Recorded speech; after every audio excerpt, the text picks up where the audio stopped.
ఆ 2 దినపత్రికలు ఏదైతే ఉన్నాయో రాష్ట్రాన్ని పట్టి పీడిస్తున్నటువంటి పేడ పత్రికల్లో వచ్చినటువంటి వార్తల్లో ప్రధానంగా చూస్తే అమరావతి గురించి. ఆంధ్రులు గర్వించేలా అమరావతి, నిన్నటి విధ్వంసం నుంచి రేపటి వికాసం వైపు ప్రయాణం, కుట్రలతో మన స్వప్నాన్ని దెబ్బతీయలేరని చెప్పేందుకే రాజధానిని దేశమంతా గుర్తించేలా మోదీ చేతుల మీదుగా పనులు పునఃప్రారంభం, ప్రధాని సభ ఏర్పాట్లపై సమీక్షలో ముఖ్యమంత్రి చంద్రబాబు. నిన్నటి విధ్వంసం నుంచి రేపటి వికాసం వైపు అమరావతి ప్రయాణం చేస్తుందంట. మన ఆత్మగౌరవం, ఆకాంక్ష, సెంటిమెంట్ అంట అది.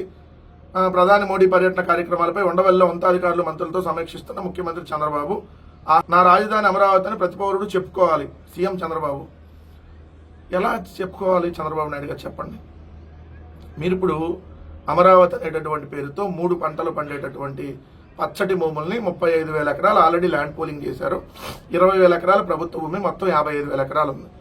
అది సరిపోదు అన్నట్టుగా ఇంకొక 45,000 ఎకరాలు సమీకరిస్తున్నారు.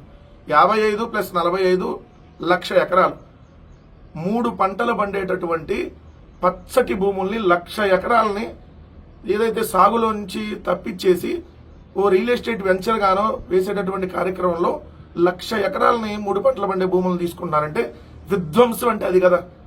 పర్యావరణ విధ్వంసం, రైతుల దగ్గర నుంచి ప్రభుత్వం తీసుకొని ప్రభుత్వమే చేసేటటువంటి విధ్వంసం, ఏదైతే రాష్ట్రంలో రైస్ బౌల్ని విధ్వంసం చేసినటువంటి పరిస్థితి, హరితాంధ్రప్రదేశ్ని విధ్వంసం చేసినటువంటి పరిస్థితి. ఎందుకంటే మీ అందరికీ తెలుసు, ఎక్కడైనా ఒక చిన్న కొండ దగ్గర ఒక బిల్డింగ్ కడుతుంటే పెద్ద పెద్ద రాద్ధాంతాలు చేస్తారు. అలానే రిషికొండలో చేశారు కదా, మీకు తెలియదే ఉంది. హైదరాబాద్ సెంట్రల్ యూనివర్సిటీలో 400 ఎకరాలు తీసుకుంటే సుప్రీంకోర్టు దాకా వెళ్ళినటువంటి పరిస్థితి. పర్యావరణం దెబ్బతిందని చెప్పి అందరూ కూడా దాన్ని అడ్డుకోవాలని చెప్పినటువంటి పరిస్థితుల్లో ఇక్కడ 1,00,000 ఎకరాలు ఎలా మోడీ గారు వస్తున్నారు? 1,00,000 ఎకరాలు 3 పంటలు పండే భూముల్ని వెళ్ళి ఏదైతే నాశనం చేస్తుంటే మోడీ గారు వచ్చి మళ్ళీ శంకుస్థాపన కార్యక్రమం. ఓసారి వచ్చారు, చెంబుడు నీళ్లు గుప్పుడు మట్టి మొహాన్ని ఇసిరేశారని చంద్రబాబు నాయుడు గారిని స్వయంగా చెప్పారు.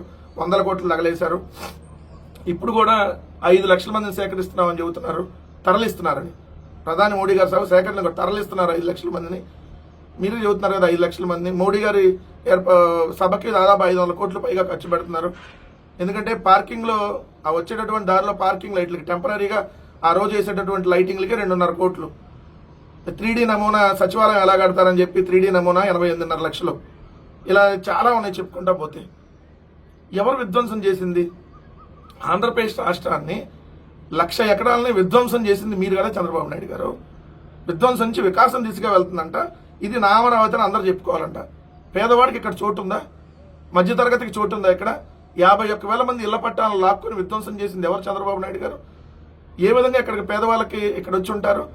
ఇది కార్పొరేట్ సంస్థల రాజధాని, చంద్రబాబు నాయుడు గారు బినామీల రాజధాని అని చెప్పి 100 సార్లు చెప్పాం. అదే మరోసారి మళ్ళీ మీరు కూడా ప్రూవ్ చేస్తూ ఉన్నారు. మీకేమో 5 ఎకరాల్లో ఇల్లు కట్టుకుంటారు, 5 ఎకరాల్లో ప్యాలెస్లు కట్టుకుంటారు. ఇక్కడ పేదవాడికి మాత్రం 51,000 మంది కుటుంబాలు వచ్చి దాదాపు 2 లక్షల మంది ఇక్కడ నివాసం ఉండంటే సెంటు కంపు కొట్టిద్దని చెప్పి మీరు బయటకు పంపించారు. ఇంక ఇది అందరి రాజధాని ఎట్లా అయింది?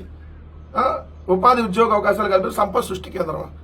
55,000 ఎకరాల్లో 2,000 ఎకరాలు మిగిలి అని మొన్నే చెప్పాడు మీ నారాయణ మంత్రి. ఆ 2,000 ఎకరాలు అమ్మాలి అని. మళ్ళీ ఇప్పుడు ఇక్కడ 45,000 ఎకరాలు తీసుకుంటే ఇంకో 2,000 ఎకరాలు ఏమైనా మిగిలితేమో. మీరు అంతా హైపించుకొని అతి పెద్ద రైల్వే స్టేషన్, అతి పెద్ద విమానాశ్రయం, అతి పెద్ద శిల్పారామం, అతి పెద్ద సచివాలయం, అతి పెద్ద అదేంటి రింగ్ రోడ్డు, అతి పెద్ద అదే స్పోర్ట్స్ కాంప్లెక్స్, అతి పెద్ద అతి పెద్ద అతి పెద్ద అతి పెద్ద ఇది ప్రపంచ స్థాయి రాజధాని చెప్పాడు. ఎందుకు భారతదేశానికి చేసేయండి ప్రపంచ స్థాయి రాజధాని.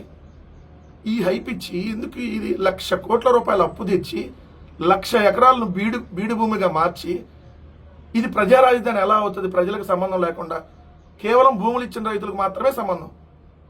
ఏదైతే ఆ 28 గ్రామాలు ఇప్పుడు ఒక 11 గ్రామాల్లో చేస్తా అంటున్నారంటే దాదాపుగా ఒక 40 గ్రామాలు వేసుకోండి. దగ్గర 40 గ్రామాల ప్రజలకే సంబంధిస్తే ఇంక ప్రజా రాజధాని ఎక్కడ అవుతుంది? ఇది ప్రజలకు సంబంధించిన రాజధాని ఎక్కడ అవుతుంది మీరు చెప్పండి. ఇక్కడ ఎవరైనా వచ్చి ఏదన్నా షాప్ పెట్టుకోవాలన్నా కుదరదు. లోపల మొత్తం ఈ హ్యాండ్ ఓవర్లో పెట్టేసుకున్నారు. రాజధాని అంటే ప్రజలందరూ వాళ్ళందరికీ వాళ్ళు వచ్చి అక్కడ వ్యాపార అవకాశాలు చేసుకున్నడానికి వీలుగా ఉంటే అది రాజధాని అవుతుంది. ప్రభుత్వం దగ్గర దేహి అని అడుక్కొని వాళ్ళకి సంబంధించినటువంటి ఉల్ఫా కంపెనీకి ఏమో ఉచితంగా భూములు, మిగిలిన ప్రభుత్వ సంస్థలకు ఎకరం 4 కోట్లు. ఎలా ప్రజా రాజధాని అవుతుంది? ప్రైవేటు వ్యక్తులకు ఎకరం 50 లక్షలకు ఇచ్చారు అమరావతిలో, ప్రభుత్వ సంస్థలకు మాత్రం 4 కోట్లకి ఎకరం ఇస్తే ప్రజా రాజధానికి ఎలా అవుతుంది? ఇంకా ప్రజల్ని మభ్యపెట్టేటటువంటి ఇది తప్ప ఏంటి? ఇంకా ఏం చంద్రబాబు నాయుడు గారు అమరావతి పేరుతో మరొకసారి మోసం చేస్తున్నారు చంద్రబాబు నాయుడు గారు, కూటమి ప్రభుత్వం అనేది ఇక్కడ స్పష్టంగా కనపడుతుంది. ఇంకో వార్త అంటే ప్రజల్ని ఏ విధంగా ఏమారుస్తారు, ఏ విధంగా మభ్య పెడతారు, ఆ పత్రికల్లో రాసేసి అంతా అసలు అయిపోతుందని ఎలా రాస్తారంటానికి ఇది ఒక పెద్ద వార్త. ఫస్ట్ పేజీలోనే ఊరికి ఉపకారం, ప్రగతికి సోపానం, అభివృద్ధికి చిరునామాలు, దత్తత గ్రామాలు, అదే స్ఫూర్తితో ఇప్పుడు P4కు ప్రభుత్వం శ్రీకారం, అప్పట్లో గ్రామాలు ఇప్పుడు కుటుంబాల అభివృద్ధి లక్ష్యం. దగ్గర క్రికెటర్ సచిన్ టెండూల్కర్ మన రాష్ట్రంలోని మారుమూల గ్రామం పుట్టంరాజు వారి కండ్రికం దత్తత తీసుకోవడం అప్పట్లో జాతీయ స్థాయిలో చర్చనీయాంశమైంది. చర్చ అవుతుంది అంతే, తర్వాత ఏముండదు. సీఎం చంద్రబాబు సతీమణి భువనేశ్వర్ తన అమ్మగారి ఊరు కొమరవోలును దత్తత తీసుకున్నారు. ఏమైంది కొమరవోలును దత్తత తీసుకుంటే? ఎవరు? భువనేశ్వర్ గారి అమ్మగారు ఊరుని ఆమె దత్తత తీసుకున్నాక ఇప్పుడు దత్తత తీసుకొని 9 సంవత్సరాలే అంత అయింది కదా. ఈ 9 సంవత్సరాల్లో ఇంకా మౌలిక సదుపాయాలు పూర్తిగా కల్పించలేదు, వాళ్ళు చేస్తారని చేయలేదని చెప్పి మొన్న కొమరవోలు గ్రామస్తులు వచ్చి బాలకృష్ణ గారిని అడిగితే కొమరవోల అది ఎక్కడుంది అంటే వాళ్ళ అమ్మగారు ఊరు ఎక్కడుందో బాలకృష్ణ గారికి తెలియదు అన్నాడు. ఆ కొమరవోలు నా దగ్గర ఇంకోసారి రావద్దు, ఏ ఊరు అసలు మీకు నాకేం సంబంధం ఏందని అన్నాడు. రేపొద్దున P4 విధానం కూడా అంతే ఉంటుంది. ఎందుకు ఆ పేర్లు ఎందుకు గుర్తుండదు? రేపొద్దున పారిశ్రామికవేత్తలకు దత్తత తీసుకున్నారంటే ఏదో చంద్రబాబు నాయుడు గారి మీటింగ్ లో దత్తత తీసుకున్నామని చెప్పామండి, మాకేం పని పాట లేదా, 14 వచ్చి మా ఆఫీసులు చుట్టూ తిరుగుతారంటారు రేపొద్దున. ఎందుకు వాళ్ళ బిజీ వాళ్ళకు ఉంటుంది కదా. ఇది కాదు కదా ప్రభుత్వం చేయాల్సింది ఏంటి? దత్తత తీసుకున్న గ్రామాల్లో వాళ్ళు కొంత చేస్తారు కాదంటలా, ఎందుకంటే మహేష్ బాబు గారు తీసుకున్నారు. సో ఇట్లా దత్తత తీసుకున్న గ్రామాల్లో కొంత జరిగింది, కానీ ప్రభుత్వం కదా మేజర్ చేయాల్సినటువంటి పార్ట్. ఎవరి మీద డిపెండ్ అయ్యి వాళ్ళు చేస్తారు కాబట్టి ఇప్పుడు ఏదైతే పేదలను కూడా వాళ్ళకి అప్పచెప్పేస్తున్నాం, ఆ పేదలను కూడా వాళ్ళు చేసేస్తారని అంటే అసలు గ్రామాలలో అభివృద్ధి ఎలా ఉంటది, ఎలా చేసి చూపించాడని అంటే ఒక్కసారి ఆంధ్రప్రదేశ్లో 2019 నుంచి 24 దాకా జగన్మోహన్ రెడ్డి గారి పరిపాలన చూస్తే అర్థమైంది మీ రోతనాడు పత్రికకి. ఆ గ్రామంలోకి వెళ్ళగానే అందమైనటువంటి సచివాలయం కనపడుతుంది. 4 అడుగులు ముందుకేస్తే ఏదైతే వైఎస్ఆర్ హెల్త్ క్లినిక్ కనపడుతుంది, ఇంకొక 4 అడుగులు ముందుకేస్తే వైఎస్ఆర్ రైతు భరోసా కేంద్రం కనపడుతుంది, ఇంకొక 10 అడుగులు ముందుకేస్తే డిజిటల్ లైబ్రరీ కనపడుతుంది. కొంచెం ముందుకెళ్తే నాడు నేడులో భాగంగా కార్పొరేట్ స్కూలును తలదన్నేలాగా ప్రభుత్వ స్కూల్ కనపడతా ఉంటుంది, అన్ని మౌలిక సదుపాయాలు ఉండి.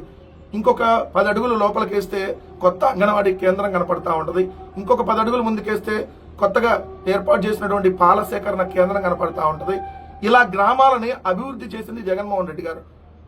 గ్రామ స్వరాజ్యాన్ని సాకారం చేస్తూ ఒక వ్యవస్థని అక్కడ క్రియేట్ చేసి గ్రామాల రూపురేఖలను మార్చి గ్రామాల్లోనే 543 సేవలను సచివాలయం ద్వారా అందుబాటులో తీసుకొని వచ్చి అక్కడే ఒక మహిళా కానిస్టేబుల్ని ఏర్పాటు చేసి ఇంతగా ఆంధ్రప్రదేశ్ రాష్ట్రాన్ని జగన్మోహన్ రెడ్డి గారు ఉన్నప్పుడు గ్రామాల రూపురేఖలు మారిస్తే ఈ రోజు మీరు అక్కడ ఉన్నటువంటి పేదలని కార్పొరేట్ వ్యక్తులకు అప్పచెప్పటారంట, దాన్ని P4 అంట. పేదలకు ప్రభుత్వం కదా పథకాలు అందించాల్సింది, ప్రభుత్వం కదా చదివించాల్సింది. ఎవరో చదివిస్తారు, నేను వాళ్ళకి మిమ్మల్ని తాకట్టు పెట్టేస్తున్నాను, వాళ్ళు మీరు చూసుకుంటారని అంటే ఇంకెందుకు ప్రభుత్వం? ఇది గవర్నమెంట్ ఆఫ్ ఆంధ్రప్రదేశ్ అవ్వదు కదా, అప్పుడు ప్రైవేట్ ఆఫ్ ఆంధ్రప్రదేశ్ అవుతుంది కదా. సో రాష్ట్ర ప్రజలు కూడా ఈ P4 అనేటటువంటి తీసుకుని వచ్చి ఏదో మనం ఉద్ధరించేస్తా అని చెప్పి చంద్రబాబు నాయుడు గారు చెప్పి ఇంకా మన నాశనం చేసేటటువంటి కార్యక్రమానికి శ్రీకారం చుట్టారనేది క్లియర్గా అర్థమవుతా ఉంది. ఇంకో వార్త భూతు జ్యోతిలో రూటు మార్చిన రేషన్ మాఫియా, టాంజానియాకు కాకుండా ఫిలిప్పైన్స్కు ఎగుమతి, తెలంగాణ నుంచి అధికారికంగా అక్కడికి ఎగుమతులు, డిమాండ్తో అదే మార్గంలో విజయవాడ సిండికేటు, రూట్లు మార్చి నిఘాను ఏమార్చి అక్రమ రవాణా. రేషన్ మాఫియా మళ్లీ రూటు మార్చింది. ఇటీవల వరకు విజయవాడ నుంచి టాంజానియాకు తరలిస్తున్న పేదల బియ్యాన్ని తాజాగా ఫిలిప్పైన్స్ కు మళ్లిస్తుంది. అక్కడి వాళ్ళు మన బియ్యాన్ని కొనుగోలు చేయడానికి ఆసక్తి చూపడంతో మాఫియా ఈ మార్గం ఎంచుకున్నట్టు తెలిసింది. సో దాన్ని మొత్తం రాసుకొని వచ్చారు. ఉమ్మడి కృష్ణా జిల్లా రేషన్ మాఫియా బెజవాడ సిండికేట్ కు రేషన్ బియ్యాన్ని తరలిస్తుంది. గతంలో మాదిరిగా గోడౌన్లో నిల్వ ఉంచట్లేదు, డైరెక్ట్ గా చిన్న వ్యాన్లో విజయవాడకు రవాణా చేసి రోడ్డు పైన ఆ వాహనాలు నిర్ణీత ప్రాంతాల్లో స్వాధీనం చేసుకుని తిరిగి అవే వాహనాల్లో ముంబై తరలిస్తున్నారు. కొన్నేమో ఇక్కడ కాకినాడ పోర్టుకు తరలిస్తున్నారని రాశారు. ఇదండి ఈ కాకినాడ పోర్టు నుంచి కూడా ఫిలిప్పైన్స్ కి ఎగుమతి జరుగుతుంది. ఈ రూట్ లో నిఘా ఎక్కువ ఉండటం వల్ల చాలా తక్కువగానే విజయవాడ నుంచి అక్రమ రవాణా జరుగుతుంది.